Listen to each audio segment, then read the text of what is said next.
Salam, ketemu lagi dengan saya, Gede Made Karma, dalam seri pembelajaran Microsoft Excel. Adapun topik kita kali ini adalah rekapitulasi data dengan mempergunakan perintah data tabel dan pivot tabel.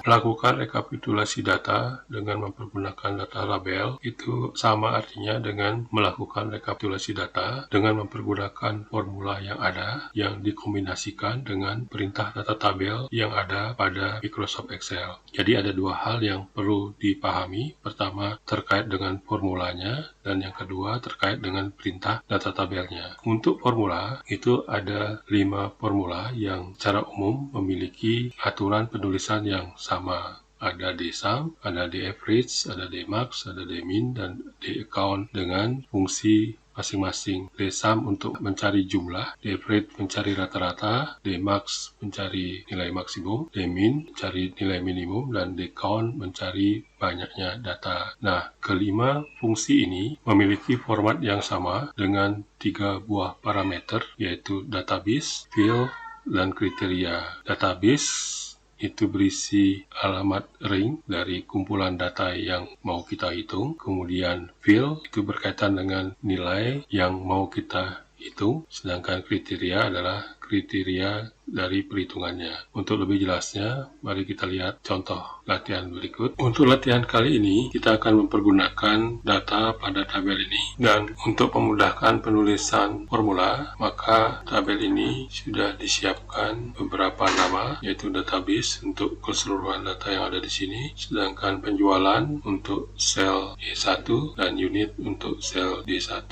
Nah, untuk memanfaatkan perintah data tabel, maka terlebih dahulu kita harus mengaktifkan perintah data tabel pada Excel yang kita pergunakan, karena pada umumnya perintah itu tidak secara otomatis disediakan pada menu-menu yang ada. Nah, untuk mengaktifkannya kita tinggal klik di sini di Quick Access Toolbar, kemudian di sini ada More Comment, kemudian kita pilih di bagian sini adalah All Comment, kemudian kita cari di kelompok di sini perintah data tabel. Ini kita pilih, kemudian kita add sehingga dia akan muncul di sebelah kanan. Setelah itu kita OK. Selanjutnya perintah data tabel akan muncul di Quick Access Toolbar di sini. Ini. Nah, sebagai latihan saya sudah siapkan beberapa kasus yang akan kita kerjakan dengan fasilitas data tabel ini. Ini adalah kasus pertama. Kita akan mencari jumlah unit dan jumlah penjualan untuk masing-masing sales yang ada. Jadi di sini sudah disiapkan tabel yang akan kita isi hasil perhitungan rekapitulasinya. Nah, bagaimana caranya? Kita letakkan selnya di sini di bagian unit. Kemudian untuk mencari jumlah, kita akan mempergunakan fungsi dsum. Kita ketik fungsinya dsum, kemudian kita akan disuruh mengisikan database-nya. Nah, kita tinggal ketikkan nama dari data yang tadi sudah kita siapkan. Dalam hal ini namanya database. Kemudian field-nya itu kita isi field apa yang mau kita hitung. Dalam hal ini field yang kita hitung adalah unit. Jadi kita isi dengan nama unit. Tadi sudah diberikan nama unit, dan selanjutnya kriterianya adalah yang ini. Jadi kita isikan 2 baris yang ada di sini. Kemudian enter. Nah, muncul hasilnya seperti ini. Kemudian untuk penjualan sama seperti tadi, formulanya adalah dsum. Kemudian kita ketikkan database. Ini adalah nama datanya. Kemudian kita isi dengan penjualan. Ini adalah nama sel judul penjualan tadi. Kemudian kriterianya juga sama. Ini adalah yang ini. Nah,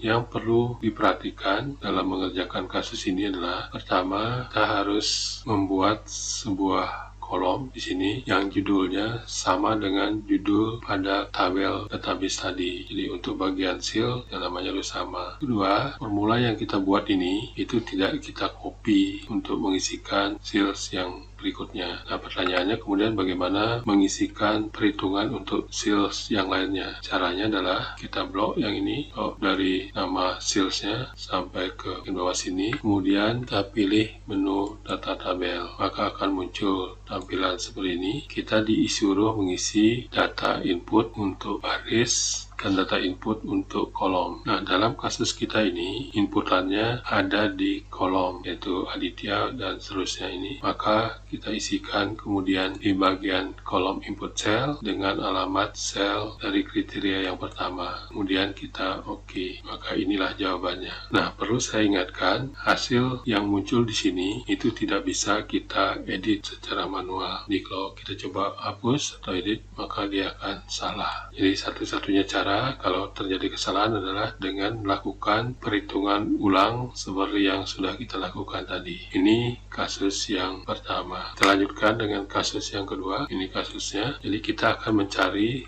jumlah unit atau jumlah penjualan dari setiap sales dan produk yang ada. Jadi di sini ada dua tabel yang akan kita pergunakan untuk melakukan rekapitulasi data. Yang kiri adalah untuk unitnya, sedangkan yang kanan adalah untuk penjualannya. Sedangkan di kolom ini ada nama-nama salesnya, sedangkan di sini di baris ini ada nama produknya. Nah, untuk mengerjakan kasus ini, maka kita harus siapkan sebuah kriteria di sini dengan judul sama dengan judul pada tabel datanya. Jadi di tabel datanya ada kolom namanya sales, ada kolom namanya produk. Jadi kita siapkan di sini. Nah, sekarang bagaimana mengerjakannya? Jadi untuk mengerjakannya kita mulai dari sini di pojok kiri atas dari tabel perhitungan kita. Kemudian kita tuliskan formulanya sama dsum, kemudian database, kemudian filenya apa yang kita mau ini. Dalam hal ini kita mau menghitung unitnya. Kemudian kriterianya. Nah, untuk kriteria maka kita blok dua kolom ini dan dua baris. Jadi kedua judul kolom dan satu baris di bawahnya itu kita blok sebagai kriteria. Kemudian kurung tutup, kita enter. Maka inilah hasilnya. Nah, selanjutnya untuk mengisikan hasil perhitungan di dalam tabel ini, maka tabel ini kita blok keseluruhannya dari pojok kiri atas sampai pojok kanan bawah. Kemudian kita pilih menu data tabel. Nah, sama dengan yang tadi, kita sekarang diminta mengisikan inputan untuk barisnya dan inputan untuk kolomnya. Nah, Anda lihat di tabel di sini untuk baris itu berisi nama-nama produk, maka kita isikan. Kemudian di sini adalah alamat sel yang berisi kriteria untuk produknya. Dalam hal ini kita pilih yang ini. Kemudian untuk kolomnya dia berisi nama-nama sales, maka kita isikan sel yang mewakili kriteria untuk salesnya. Jadi kita isikan yang ini. Kemudian kita oke. Maka inilah dia hasilnya. Sedangkan untuk penjualan, sebenarnya caranya sama saja. dsum, database, kemudian penjualan, karena kita mau menghitung penjualannya. Kriterianya juga sama dengan yang tadi. Kita blok dua kolom dan dua baris ini. Kemudian kurung tutup, kita enter. Ini hasilnya. Sedangkan untuk mengisinya, kita blok semua ini. Kemudian kita pilih menu data tabel, bagian row, kita isi produknya, sedangkan bagian kolom kita isi kriteria untuk salesnya.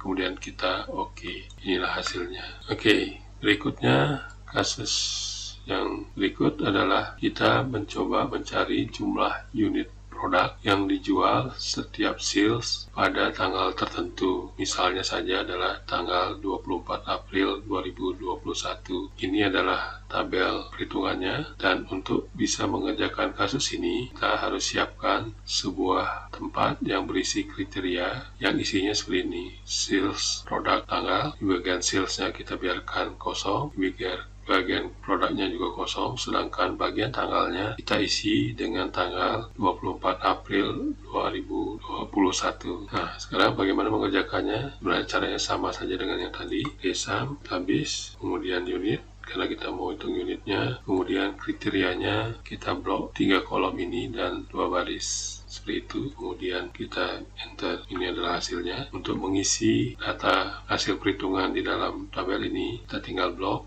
Kemudian kita pilih menu data tabel. Sama dengan tadi, bagian row-nya kita isi dengan produk, sedangkan bagian kolomnya kita isi dengan kriteria salesnya. Kemudian kita oke. Maka inilah hasilnya. Nah, yang berikut adalah kasus seperti ini. Mencari jumlah unit produk yang dijual setiap sales pada periode tanggal tertentu. Misalnya dari tanggal 24 April sampai 26 April 2021. Ini adalah tabel untuk perhitungannya, sama seperti tadi. Kemudian untuk mengerjakan ini, kita harus siapkan kriteria seperti ini. Jadi ada 4 kolom, sales, produk, tanggal 2. Tanggal pertama kita isikan dengan nilai lebih besar sama dengan 24 April 2021. Sedangkan tanggal kedua kita isi dengan lebih kecil sama dengan 26 April 2021. Jadi ini sesuai dengan kriteria yang diminta di sini. Oke, bagaimana mengerjakannya? Nah, sama saja dengan yang tadi. Di sum, database, unit, kriterianya kita isi yang ini.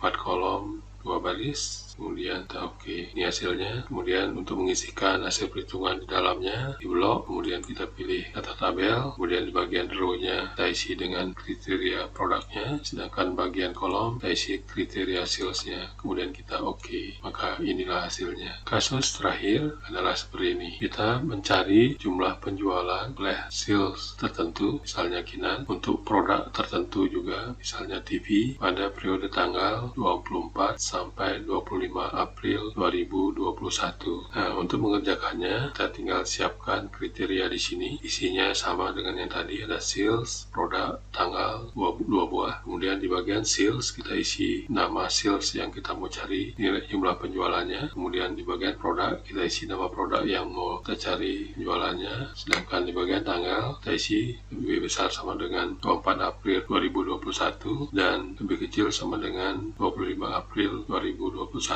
Nah, bagaimana mengerjakan ini? Misalnya kita mau tempatkan jawabannya di sini, tinggal di sum, kemudian isi nama database-nya, kemudian penjualan, kriterianya adalah yang ini. Kita blok, terus enter. Itulah hasilnya. Baik, mudah-mudahan bisa dipahami. Selanjutnya, silahkan dicoba dengan mempergunakan formula yang lain seperti D-average, D-max, D-min, atau D-count dengan konsep pengerjaan yang kurang lebih sama. Kemudian Anda juga bisa mencoba berbagai macam variasi kasus yang bisa kita kerjakan dengan fasilitas data tabel ini.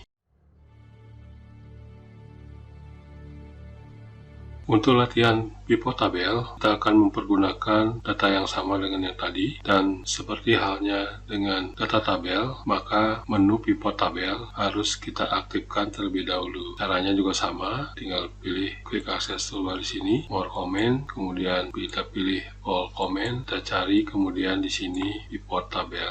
Kita pilih yang ini, kemudian kita add sehingga muncul di sebelah kanan, kemudian kita oke, dan menu pivot tabel akan muncul di access toolbar di sini. Nah, bagaimana cara mengerjakannya? Caranya sangat mudah. Kita tinggal pilih pivot tabel ini, kemudian kita akan ditanya data yang mau kita jadikan dasar untuk melakukan rekapitulasi. Kita isi saja database. Kemudian kita diberi pilihan di sini apakah kita mau mengerjakan di existing worksheet atau kita new worksheet. Jadi pada umumnya kita buat di new worksheet. Maka selanjutnya tinggal kita oke, maka kita akan diberi tampilan seperti ini. Jadi melakukan rekapitulasi data mempergunakan pivot tabel itu sebenarnya kita diarahkan kepada sebuah prosedur atau wisat mana kita akan dituntun untuk mengerjakannya langkah demi langkah. Nah, yang di sebelah kiri layar ini nanti adalah preview dari rekapitulasi data yang kita buat atau yang dihasilkan, sedangkan di bagian kanan adalah pengaturan dari pembuatan pivot tabel itu. Nah, di bagian atas di sini itu berisi judul-judul kolom dari database yang kita pilih. Seperti yang sudah kita lihat sebelumnya, ada kolom namanya tanggal, ada sales, produk, unit, dan penjualan. Di bagian bawah sini ada 4 bagian yang berfungsi sebagai pengaturan pivot tabel kita. Ada filter, ada kolom, ada rows, ada value. Nah, apa gunanya? Jadi filter itu berfungsi untuk melakukan